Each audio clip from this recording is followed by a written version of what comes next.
respected professors, esteemed participants, on behalf of organizing committee, Department of Studies in Law, University of Mysore, I extend a warm welcome to all of you for this inaugural session of this international webinar on the legal framework, synergizing sustainable development goal and intellectual property. It is a pleasure to have an esteemed gathering from various universities, and we are truly honored by your participation in this significant event. Before we begin this program, allow me to give a brief overview of the program. This webinar aims to explore the intricate relationship between intellectual property and sustainable development goals, to emphasize the legal frameworks that are vital for harmonizing both these crucial areas. At the heart of today's discussion, intellectual property, we discuss the crucial drivers of innovation and creativity. It is no secret that the development of new technologies, products and services, especially those addressing climate change, health, life-saving medicines, and education, is critically crucial to achieve the sustainable development goal. IPR provides necessity incentive for the creators and inventors of the IP and IP rights. Their ideas are commercialized for the solution and attract investment. So the inventors and the creators, they foster research development which accelerate emergence of sustainable technologies and development which are similarly aligned with the sustainable development goal. The synergy between intellectual property and sustainable development cannot be overstated, but there is an equally and critical component that binds these concepts together. Environment, social and governance. These are the three concepts which can connect intellectual property and sustainable development. ESG, what I have explained, has emerged as a powerful tool to assist and guide the corporate governance and corporate behavior, ensure that the business practices are not only economically profitable, but it should be socially responsible and environmentally sustainable. In this regard, the companies that integrate these three components, ESG, consideration in the business strategies, are often seen as more resilient, sustainable, and attractive to investors. In this turn, these business companies which integrate SDGs to their way of life also contribute to overall of the achievement of the sustainable development goal. The challenge would be, can the legal framework governing IP evolve to better reflect and support ESG consideration? How do we balance the exclusivity of IP with the need for the open access to the critical innovation such as renewable energy technologies, life-saving medicines, and sustainable agricultural practices? How we can create IP framework that promotes sustainability while protecting public interest? How can IPR can be used to foster inclusive, responsible innovation and not just benefit a few, but whole humanities? These are some key issues we will explore over the course of this webinar. To further discuss, here is the role of circular economy, it is the principle of economy which become very crucial. A circular economy which is focusing on reducing waste, reusing materials and recycling resources, that is aligned perfectly with the both sustainable development goals and IPR. How can we innovate within the circular model while also ensuring that businesses are rewarded and they further contribute to sustainability? As we look future of intellectual property in the context of SDG, we must also consider a global perspective. The legal framework that governs IP are not uniform across the globe. There is a significant variation in how the different countries are approached and the relationship between IP and innovation and sustainable development. Thus, international cooperation and policy alignment will be the key focus to fostering the world that must support innovation for the common good. This is why at the University of Mysore we call for papers that we have invited from you to contribute on the topic of innovative legal frameworks and sustainable development to balance IP rights with the public interest. And we also consider the global perspective to see from the lens of sustainable development goal. It is not only a thorough and open discussion, but it is an open dialogue between the all participants and the paper presenters to share their views and to discuss further. So ultimately, our goal is to pave a way for a new paradigm in IP strategies that one we can place that SDG and ESG principles to the circular economy at the center to discuss further. So for further discussion, the distinguished speakers, what we have today will shed the light on the various aspects of synergies and drawing from their expertise and research in these two domains. We will now commence with the proceeding of today's inaugural session. First, I would like to invite the organizing secretary, esteemed Professor Dr. Ramesh, Professor of Law at the University of Mysore, to deliver a welcome address. Sir, the floor is yours. A very good afternoon to each and everybody. Thank you, Syed. It's my privilege to appear virtually before all of you to extend a welcome to all those people who are very eagerly awaiting to present the paper and present their views in this very beautiful webinar on the topic of international webinar on legal frameworks for synergizing sustainable development goals and intellectual property. At the outset, I extend a very warm welcome to each and everybody. And we have the presence of Professor Dr. Sreenivasulu, Professor of Law, the West Bengal National University of Political Science, Kolkata, who is also a proud product of our Department of Studies in Law, Mysore University, and is very actively involved in all these IPR activities, and is also author of many books in this regard. And across the country, is well known for his creative thinking for the protection of intellectual property. Not only that, he has been committed to disseminate the knowledge relating to the intellectual property to all the students and all the sections of the society. On behalf of the University of Mysore, on behalf of the Chairman, Department of Studies in Law, and on behalf of myself, I extend a very warm welcome to Dr. Professor Sreenivasulu on these occasions. Welcome you, sir. And then there is one more student. He was our student, and he is also my student. Matthias Nkuhi is a senior lecturer, a researcher, and a consultant at the Department of Law, Moshi Cooperative University, MOCU, and he did his PhD under the guidance of Professor Dr. Suresh Benjamin about 2 years back, and he is also joining us, and he will be delivering the keynote address on the interplay of IPR and SDG. I, on behalf of all of you, extend a very warm welcome to my student, Matthias Nkuhi, on these special occasions.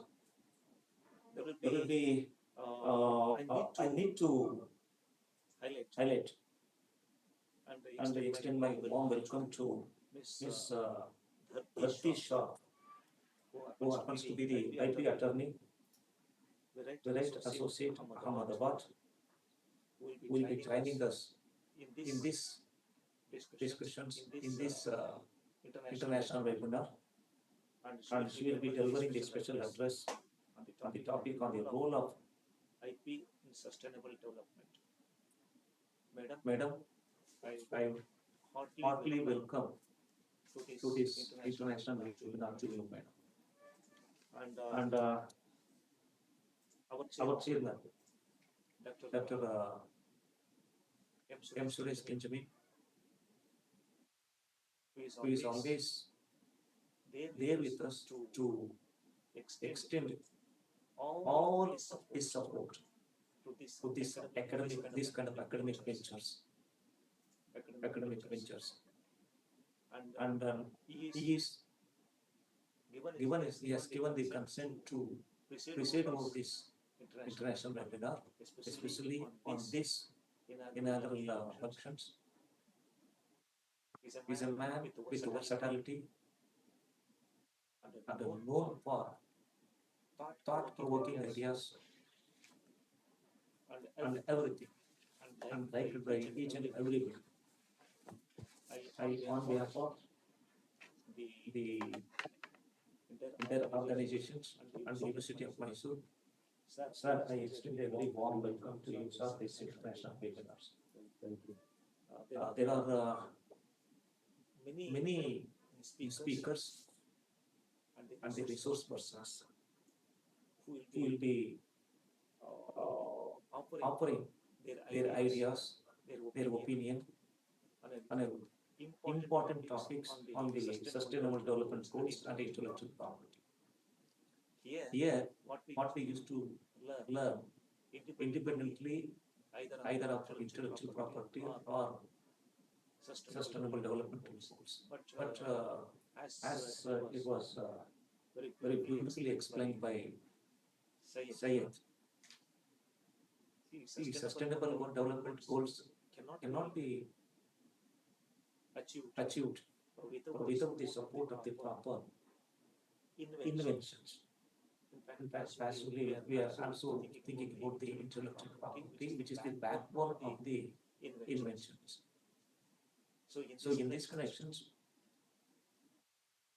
many resource persons would like to share their views through their presentations.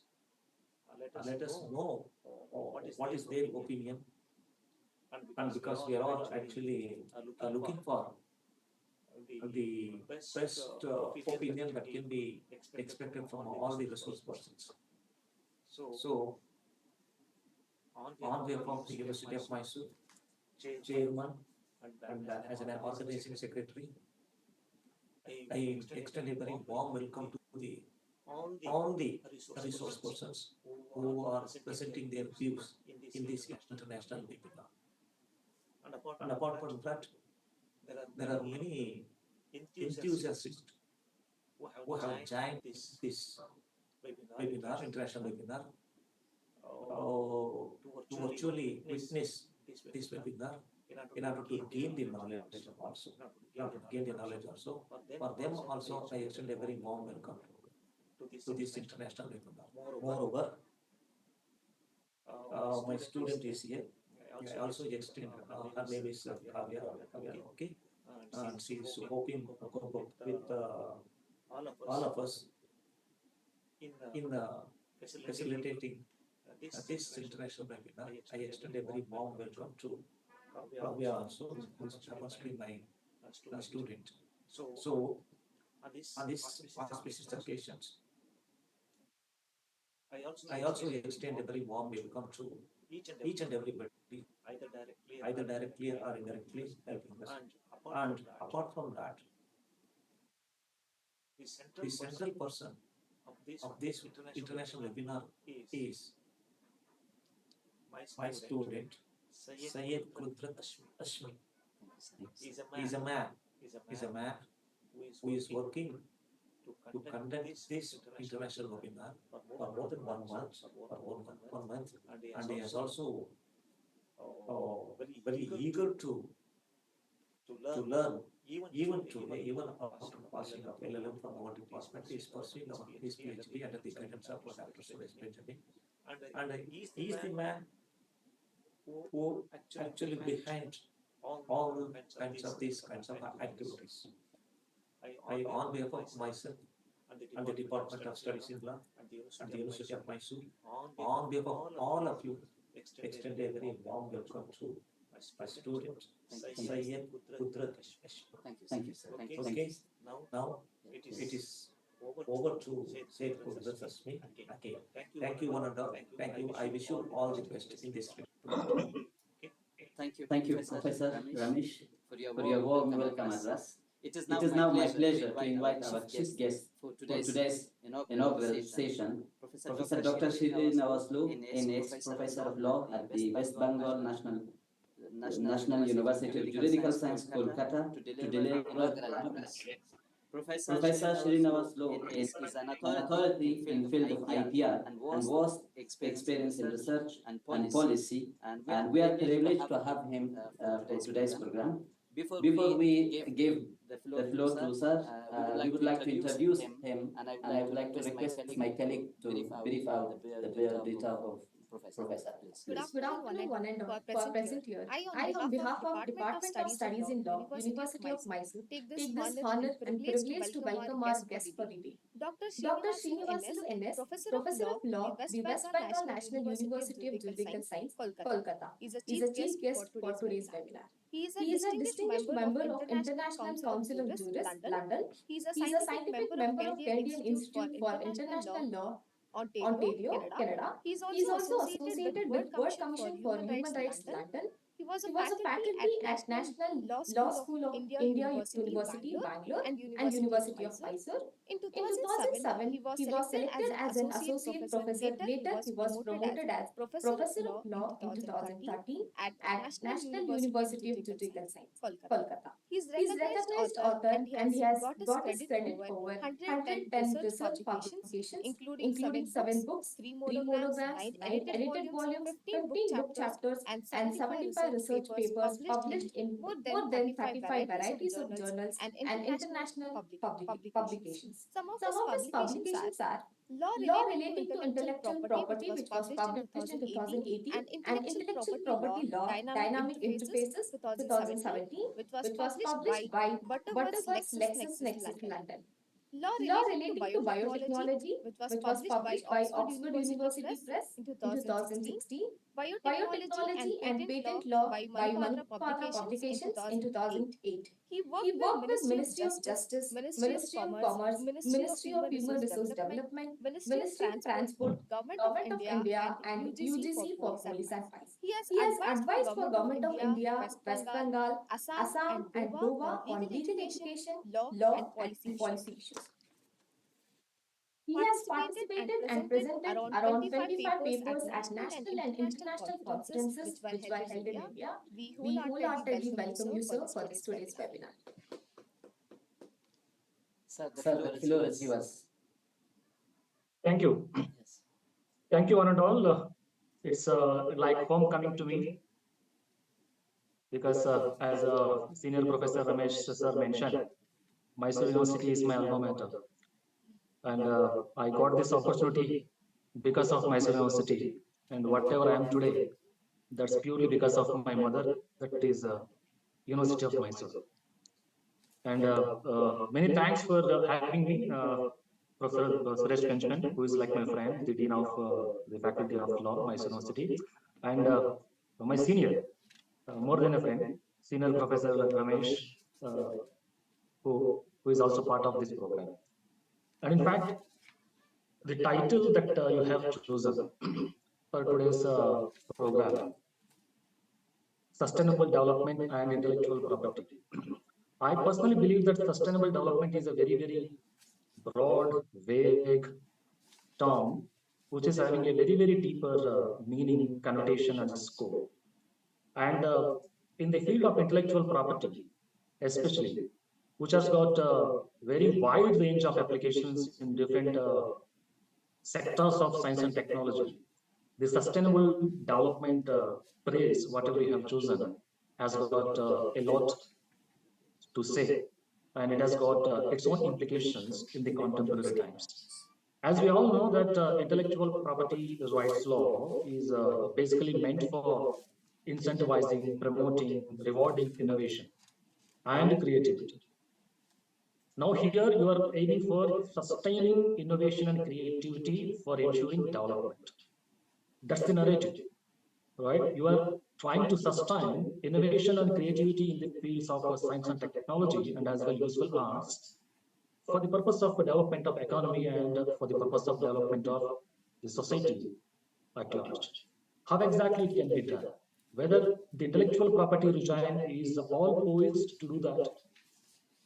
Statistically speaking, if you go with the number of patent filings, number of copyright filings, number of trademark design, or any sector of IP where you are going about having applications to get innovations protected, especially from the side of India. Of course, we have different patent trademark design offices across the country. But when you look at the statistics, how many Indian applications are being filed? How many Indian scientists? How many Indian artisans? They are actually filing applications and they are getting the patent, copyright, design, whatever that government of India is granting. When I started my research on intellectual property rights law, as Professor Ramesh mentioned 20 years back, at that point of time, the Indian filings were less than 2%, right? Assume that your Indian patent office or your Indian trademark office or copyright office is granting 100 patents, copyrights per year. Out of that, hardly 2 applications used to be for and by Indians, right? Now, 2024, if I can give you the statistics, now that percentage has come to 25. So if your patent office is granting you some 100 patents per year, I mean, hypothetically, it's granting thousands of patents per year now. So statistically, if I give you, out of 100 now, your number, I mean, Indian applications, it has come to now 25. So in the past 20 years, we have grown from percentage 2 to 25. So though the growth is it may not be that seriously considered, but nevertheless, from percentage 2, we have come to 25.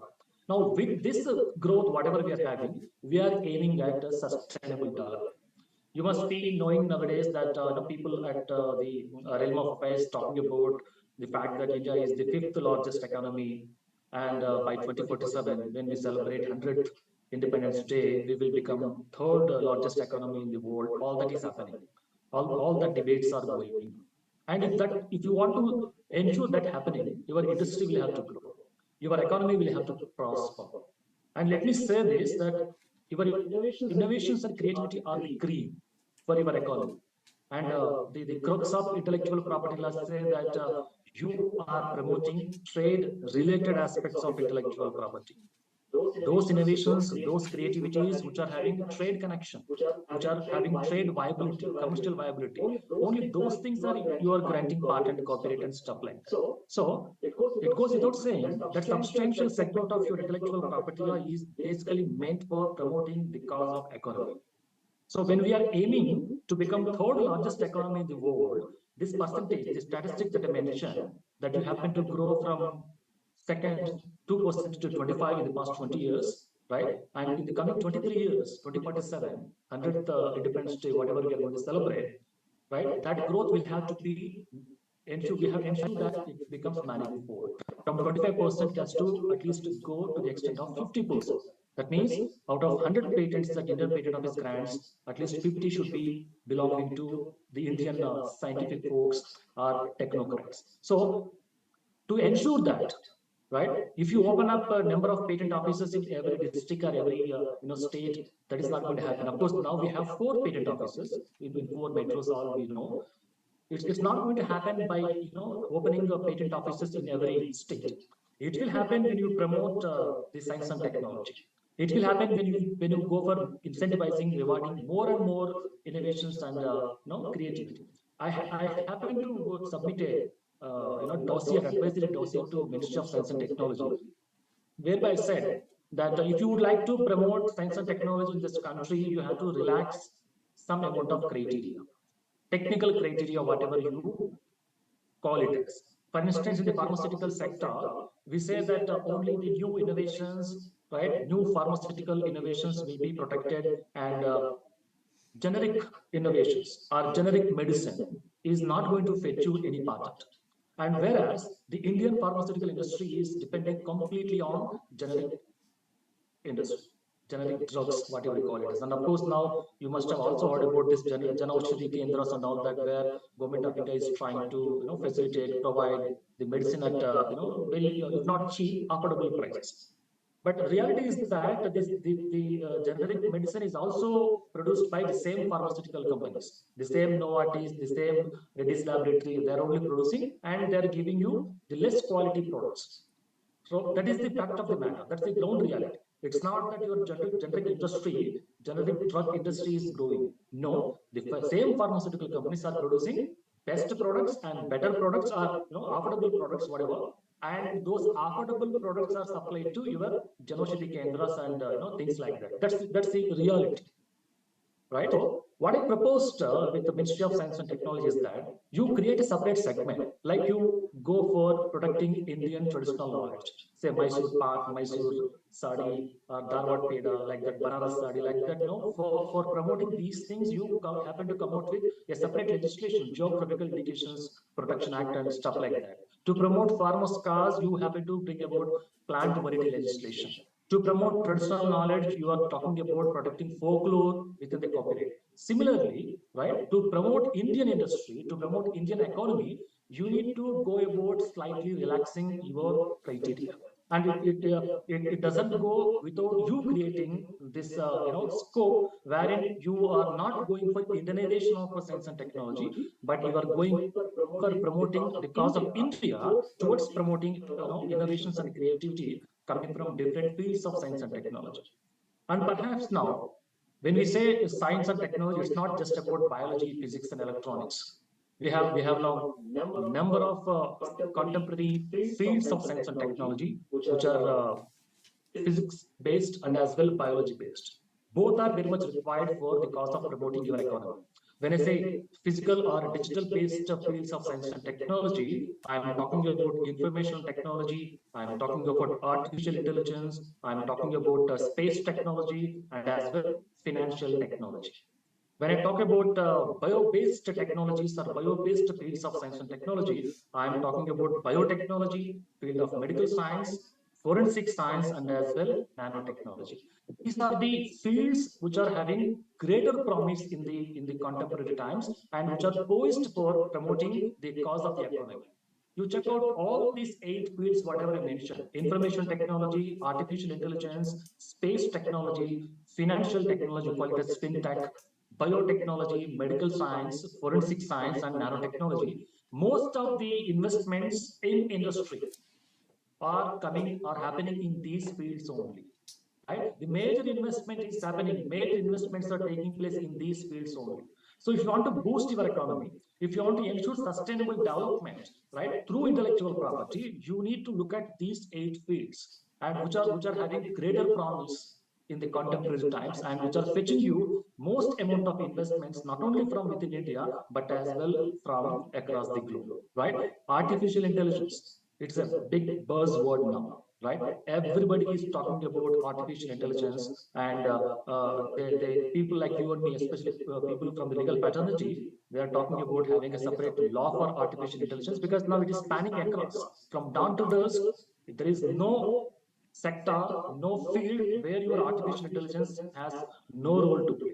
Similarly, not only artificial intelligence for that matter, I would reckon all the 8 fields that I mentioned are actually hitting you from dawn to dusk. It's not just artificial intelligence, it's space technology. What the medium through which we are meeting now, it is because of space technology, satellites, right? Internet.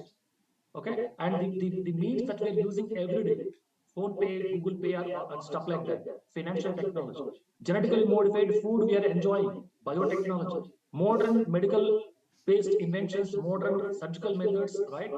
Right? Those things are happening, medical technology, to have identification of assets, to detect crimes. We are using narco analysis, polygraphy, right? Brain mapping, forensic techniques, and also to hit out at the atomic level, microscopic level. In any field of science and technology, we are working at nano level, nanoparticle level. It's not even microscopic or ultra microscopic, but it is at nano level. So every field, right, we are trying to go for engineering it at a nano level for the betterment of the production, betterment of the yield. And that's the reason why these 8 modern days technologies are having a greater significance in the contemporary times, and most of the investments in these fields. And intellectual property law is, of course, poised to promote innovations and creativity in all these fields. We have seen how information technology field has grown. You started patenting software, you started giving copyright protection to software, right? In the field of space technology, you have seen how satellites are being launched. Sriharikota of Andhra Pradesh, which is close to Chennai, is known to be the second best satellite launcher in the world, only next to John F. Kennedy's Space Center of USA. After USA, India is the only nation which has got the great scope for the promotion of space science, space technology. That's the reason why every day at Sriharikota, our Indian space station, ISRO, whatever we call it as, we are launching number of satellites, not only of Indians, number of European, African, American, Latin American nations are using our space station. So in the field of space, we have grown a lot. We are next only to US. Similarly, in the field of financial technology, in 2021, Supreme Court of India happened to give a direction to Government of India, saying that you cannot block ban cryptocurrency. You cannot ban blockchain technology, right? Why? Because blockchain technology and cryptocurrency has become order of the day. Now, sooner or later, we will forgo the physical exchange of currency. We have already started now, right? We are depending upon internet banking or phone pay, Google Pay, whatever. Sooner or later, right, your 5,000 rupees currency, which is the only currency that you are having now around, that 2,000 rupees currency has also gone. Slowly it will go, because RBI in October last year, 2 months back, announced that it is launching its own digital currency. Right? You can understand digital currency, no physical, appearance. So what I'm trying to say is, field of financial technology also, we are depending a lot. So how the new blockchain technologies can be deployed in controlling cryptocurrency, or in regulating cryptocurrency, or in maintaining your digital currency? These are the modern day innovations which are happening in the field of financial technology. We are also talking about artificial intelligence, saying that everywhere AI, artificial intelligence, is interfering, ranging from agriculture till medicine. Robots are conducting surgery. Robots are going about forecasting the weather, and would suggest the farmers to do what in case of what crop and all, right? All these things are happening, right? Even robots are now working as car driver. You don't need to have driver like people like you and me. No human interference is required. Robot will take care of it. So all these things are happening, right?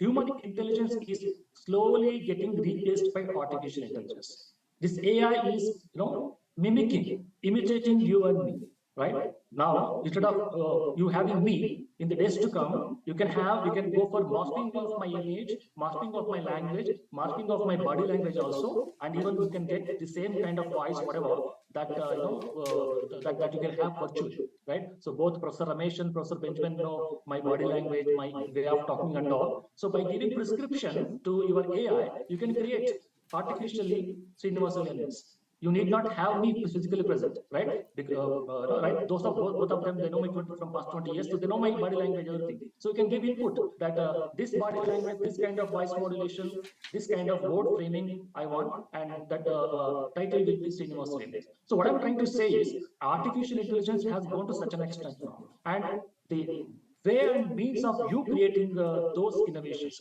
It may be administrative AI or generative AI. When I say generative AI, which it learns on its own, and like we learn every day, going to library or going to attending classes, attending this kind of seminar, now fetching the information, going on our own, gathering information. All that is being done by AI on its own. You will create a robot and you will leave it like that, and that robot will start learning on its own, and it will be beyond your control, right? It will become better than you. So these are all the innovations which are taking place in the field of AI, right? So it is actually challenging in a great extent, and it's going to be, and at the same time there is going to be a big opportunity as well in the same field of your artificial intelligence. So the physics and digital based fields of science and technology are going to play a vital role in the sustainable development of your future economies, and your bio-based technologies are not falling behind. You take biotechnology, we have seen genetically modified plants, we have seen genetically modified animal, we are having genetically modified meat, genetically modified food, right? In USA and European Union, two-thirds of their farming is happening through genetically based cropping. Of course, in India, about 20%. Why they are going for genetically modified or biotechnologically engineered, agriculture or other fields? Because it is having better yield. So for improvisation, for adding value, you are going about deploying biotechnology in the agrarian and as well medical field. So there again, you are trying for innovation, creativity. There again, intellectual property law is trying to promote, incentivize, reward innovation. Your medical field, right? There was a time, say 2 decades or 3 decades back, we used to think that there are certain diseases, ailments which cannot be diagnosed, which cannot be detected, which cannot be cured. Now we have a method by which even hereditary genetic diseases can be cured, right? The hereditary genetic set of structure, whatever we borrow from our parents, and we will pass it on to our next generation, right? We say that this is act of God. We cannot interfere because whatever God or nature has given us, that should be let to continue, and you cannot undo God, you cannot undo nature. No, now it's happening. Through gene therapy, you are able to cure genetic diseases also, right? Hereditary diseases also you are able to cure, right? So to such an extent, the medical profession has gone ahead, and even the Patel couples are having now babies, right? And even you are extending the longevity of the people also. Organ transplantation is happening. Organ failure used to be a very big problem some couple of decades back. Now you are creating organs also by using the hair, the skin, the blood, or tissues of the individual, right? By using the new and modern methods of medical science, you are able to do that. So all these innovations are now happening in the field of medicine. And coming to your forensic science, as I mentioned, for the purpose of identification and detection, you're using forensic techniques like narco analysis, polygraphy, brain mapping, and all that. Earlier, only physical evidence used to be there for prosecution. I'm telling you, down the line 10 years, no individual will go to court. No individual will go to police station. Nobody will try to go to police and police station, or courts. Everything will be digitally based, right? No, you don't need physical evidence at all in future. Everything will be based upon digital and forensic. I'll give an example. You must have seen that during Barack Obama's second administration, they happened to kill Bin Laden in one hut that he was in Afghanistan, right? And Barack Obama, the then US president, was watching it sitting in his presidential office. How it happened? They happened to catch hold of him through satellites. They figured out his where he is hiding, where he is staying through satellite. So satellite has helped them in locating. So in the similar way, if you are there present in the crime scene, right, satellites can capture you because all of us are now having a digital identity. Our faces are have been captured by our identity cards, our universities, in airports. Our faces are there; they have captured, and through Aadhaar card, retina scanning, all that. Your even biochemistry, your body is also there. So in a crime scene, through satellite, it's possible that who and all are there. Say Professor Ramesh, Professor Benjamin, and myself are there, right? Even we are saying, no, I am not there. Our mobile tower will be there, right? Our body will be there, and because of facial recognition technology that we're using now, because of the fact that all our faces are there in the public domain now, right? It is possible even to identify the exact timing of the people who are there in the crime scene without any physical presence or evidence. To such an extent, forensic science, forensic technology is growing, right? And there also intellectual property law is trying to incentivize and reward for the further development of for sustainable development. Then coming to the nano, the last field of science and technology that I just mentioned, and this nano, the nomenclature itself says small, tiny, microscopic, ultra microscopic level, you are going toward engineering. Nano technology, nanoscience is spanning across the different fields. It is there in physics, it is there in chemistry, it is there in biology, everywhere. Any field of science for that matter, if you are working at nano level, right? Chemicals at nano level, plants and animals at nano level, it's nanotechnology.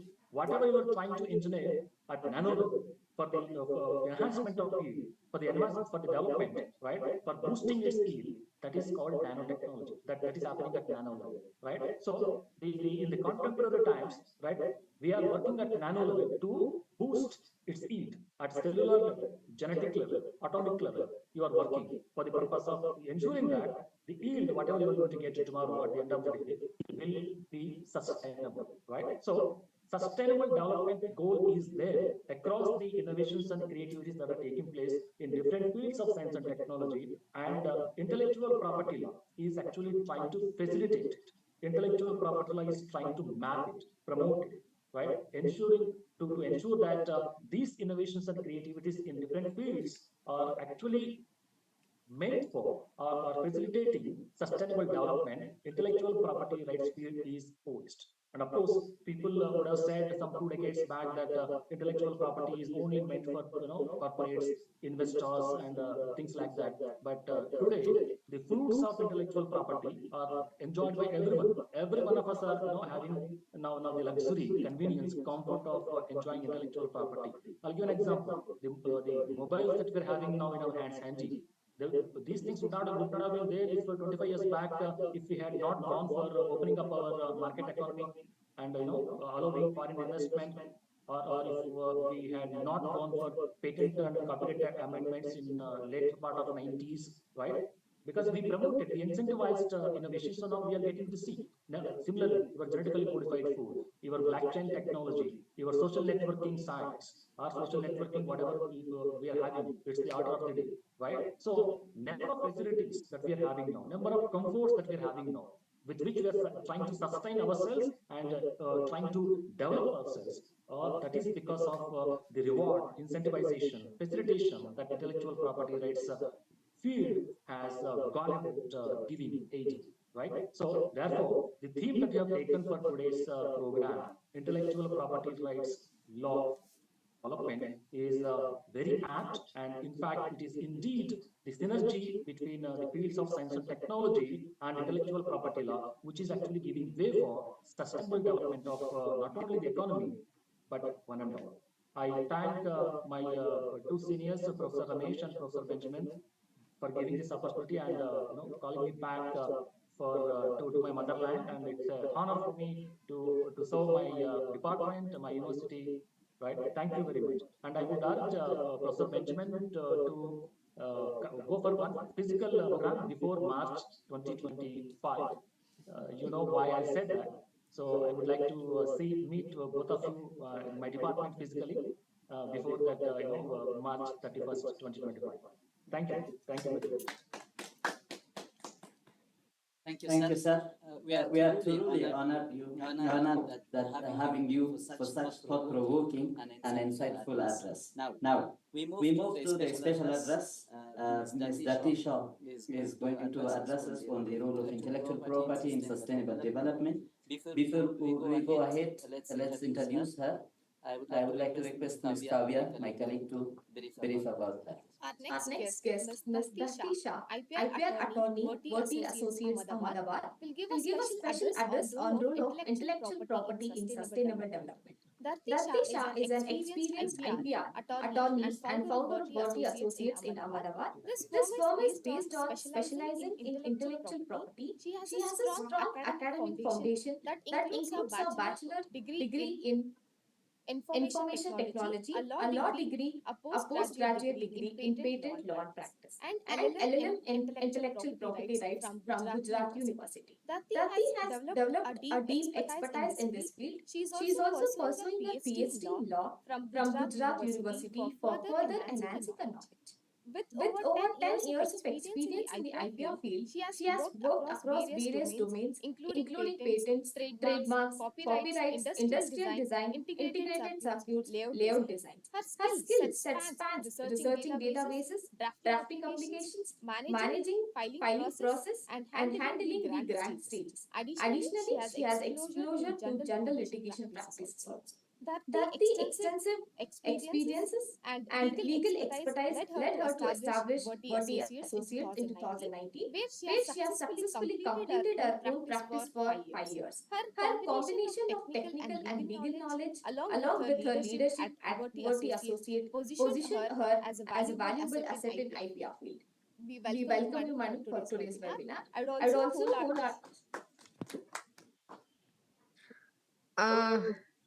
Am I audible? Yes, you're audible. Yeah. Thank you so much for giving a brief introduction about me. That was so nice of you that you have elaborated in a detail and you have even taken care of my small things, right? You have mentioned everything. Nothing is missing, I would say. Thank you so much. So, as per the today topics, it's all about the sustainable development goals. So, we can consider how the sustainable development goals with intellectual property, what are the challenges and what are the opportunities.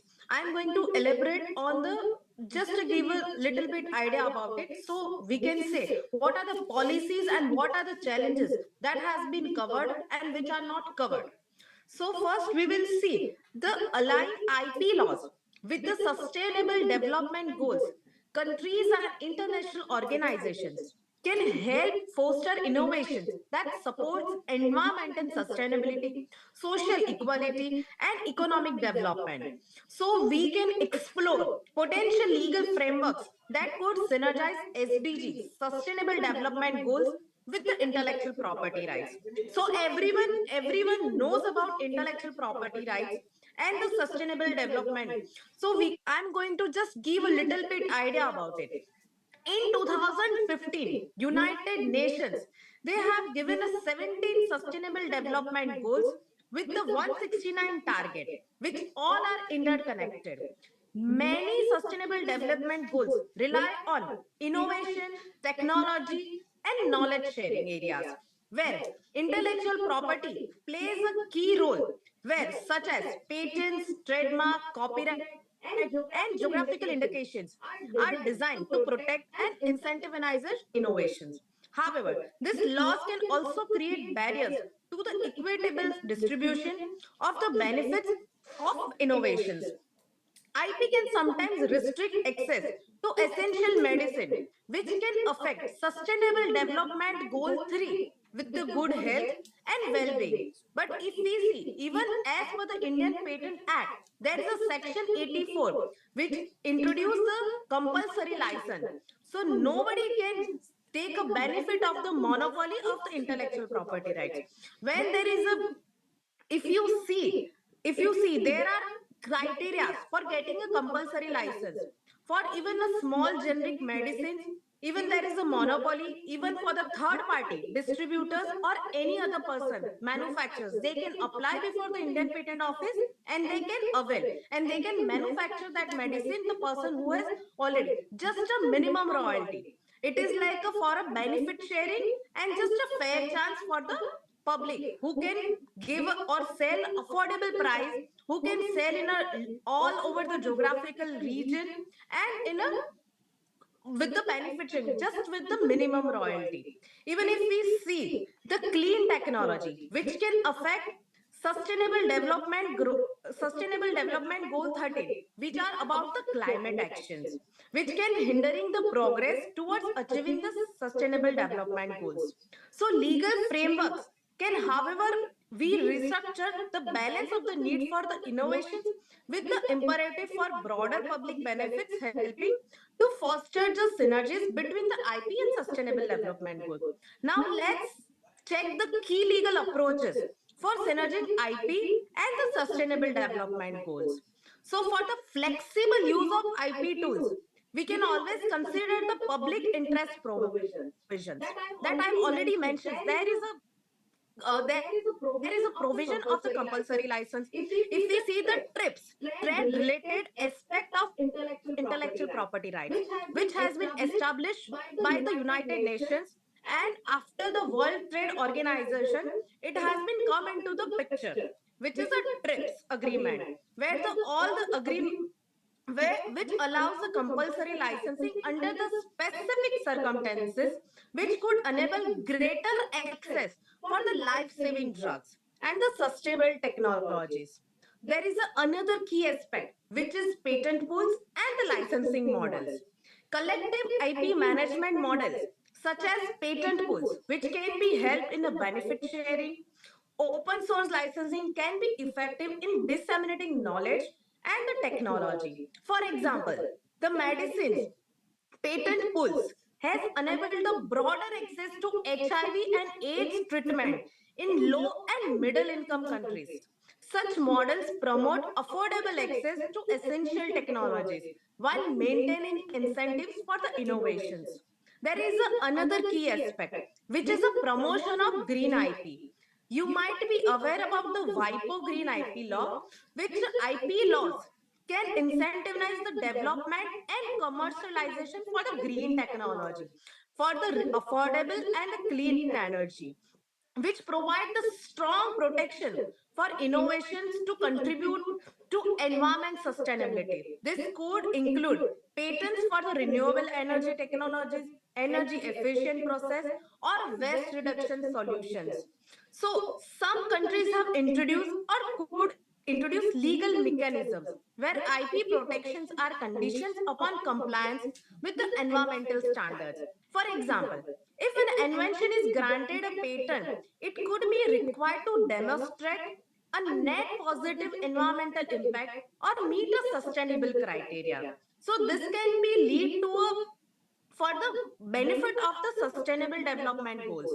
So even the person who are trying to get the monopoly or exclusive rights for that patent, there is also possible in the legal framework. So even the normal public, even they can take a benefit of it. So even the third key aspect, if we see, which is a technology transfer and the access. Technology transfer is a vital for achieving the sustainable development goals, particularly in context to industry, innovations, and the infrastructure.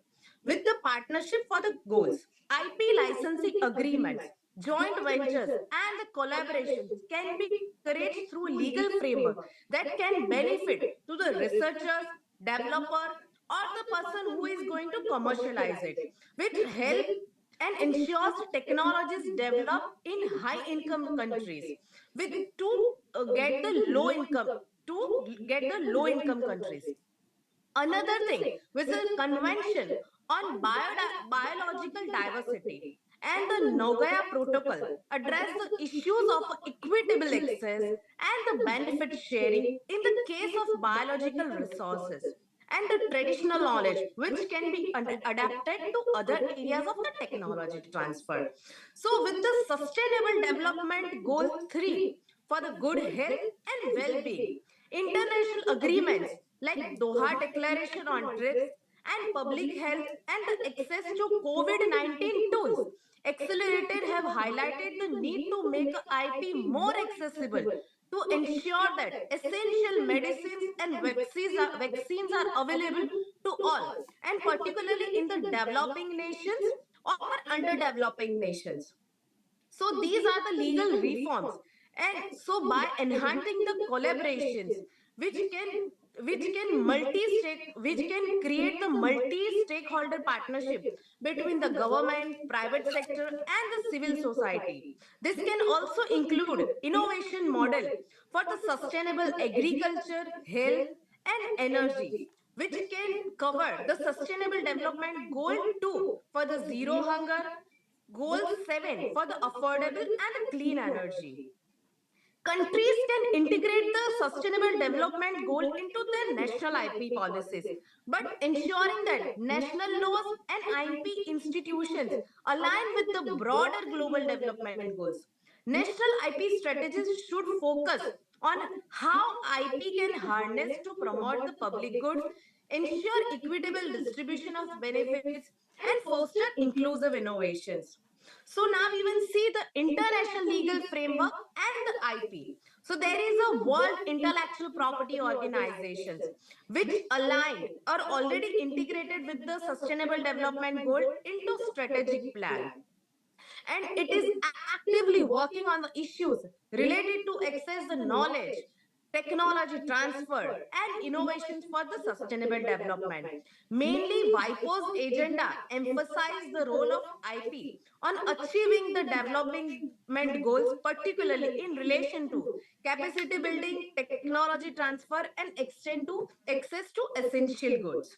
There is another international framework which is the TRIPS agreement, trade related aspect of sorry, trade related aspect and intellectual property right. And the third one, which is International Labor Organizations and the Fair Work, which is aligned to the Sustainable Development Goal 8 with the decent work and the economic growth. Now, even we see the people who hire the labor or the any person, which are there is a some amount of remuneration which is fixed, even though they are hiring in a lower amount. But there is a still standard, which is the International Labor Organizations. It may require enhancing the protection for workers and creators involved in the innovations process. Legal framework should ensure that IP system recognizes and protects the right of creator, particularly in developing countries where the risk of exploitations can be high. And the last one is a Convention on Biological Diversity, which established the rule for the fair and equitable sharing for the benefits arising from the use of genetic resources and the traditional knowledge. This could be extended to the IP system governing the biotechnological inventions, ensuring that such inventions contribute to both sustainable development and the conservation of the biodiversity, which we can see the every country has a different kind of policy and the rules and regulations for the biological technology. And at the end we can conclude that there is not a specific legal framework, but there are certain benefits where the synergizing the sustainable development growth and IP need to be flexible, inclusive, and oriented towards the public good. By fostering the collaborations, promoting the access to knowledge, and creating incentive for sustainable innovations, countries can leverage the potential of IP system to advance the global development agenda. Intellectual property law should evolve to reflect the broader social needs of achieving the sustainable development growth, promoting both innovations and equity for all. There should not be like the person can gain the benefit of the monopoly or can take a negative advantage of it. So there is a sustainable development goals. That's how we can reach our goal by 2030. So this is the legal framework which we have covered it. So does anyone have a question regarding it?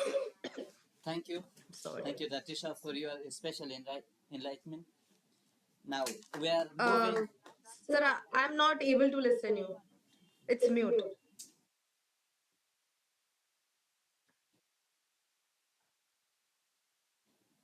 Thank you Thank so you much, so much, Dharti Dharti Shah. Shah. Please keep this bonding with us. We We would like would to like to invite invite you you further for the intellectual property, and and thank you for your special enlightenment.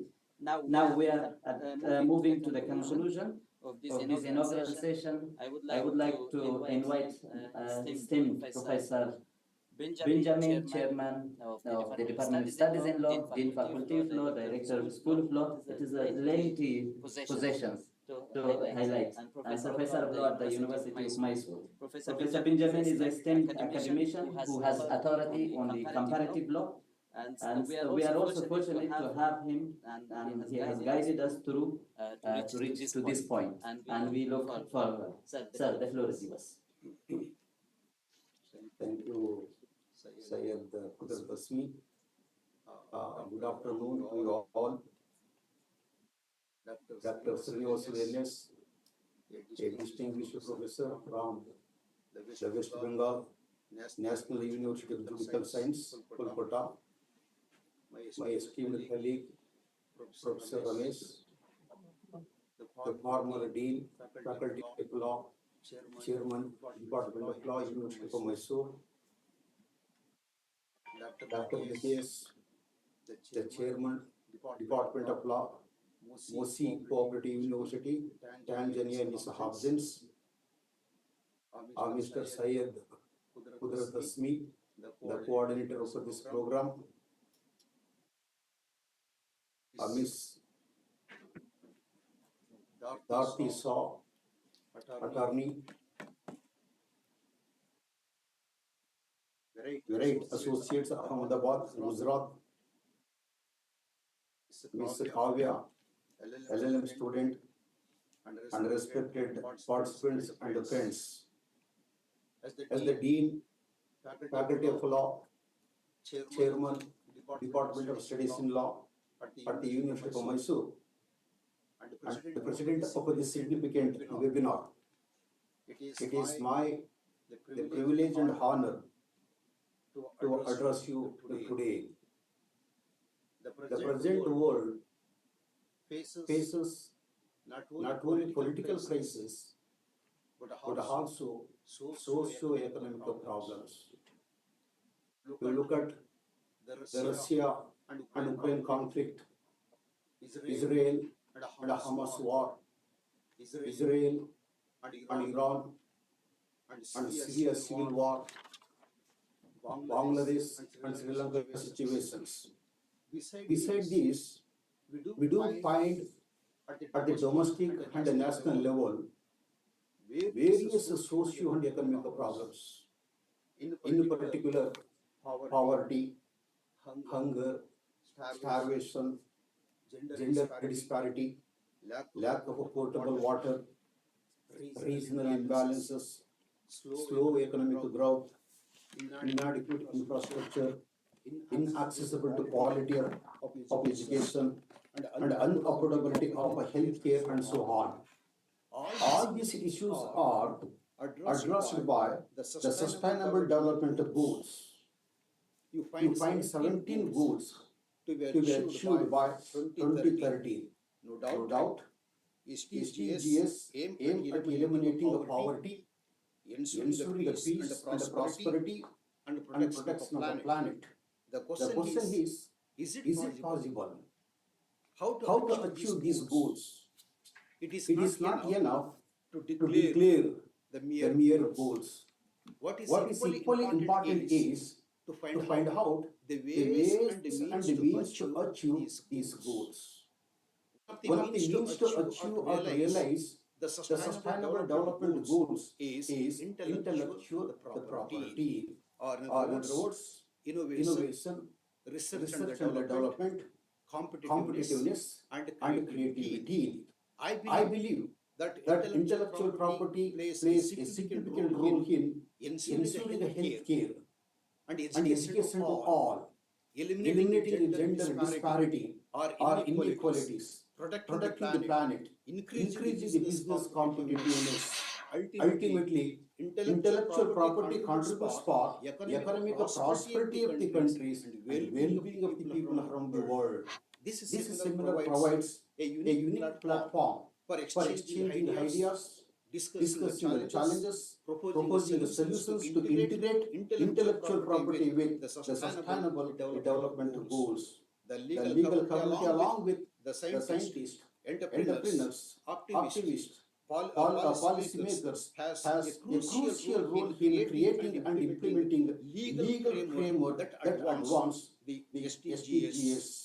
I extend my sincere gratitude to all the speakers, Professor Sreenivasulu N.S. and Ms. Dharti, Professor Ramesh, and the panelists, the participants for their valuable contributions to this event. I thank organizers and the faculty of the University, faculty of the Law Department of University of Mysore, for organizing this other program and for their efforts in making this event a reality. I wish you all a meaningful and productive webinar on this topic, sustainable development goals and IPR. I thank you all. Thank you, Professor Benjamin, for your inspiring presidential address. With that, we come to the conclusion of inaugural session of this international webinar on legal framework of synergizing sustainable development goals and intellectual property. I would like to once again express our heartfelt gratitude to all of our distinguished speakers and participants who joined us with this series of sessions and we have discussed. So on behalf of organizing committee, Department of Studies in Law, University of Mysore, I thank you all for your participation and attention. Wishing you a productive, enriching discussion and wish you a good day ahead. Thank you.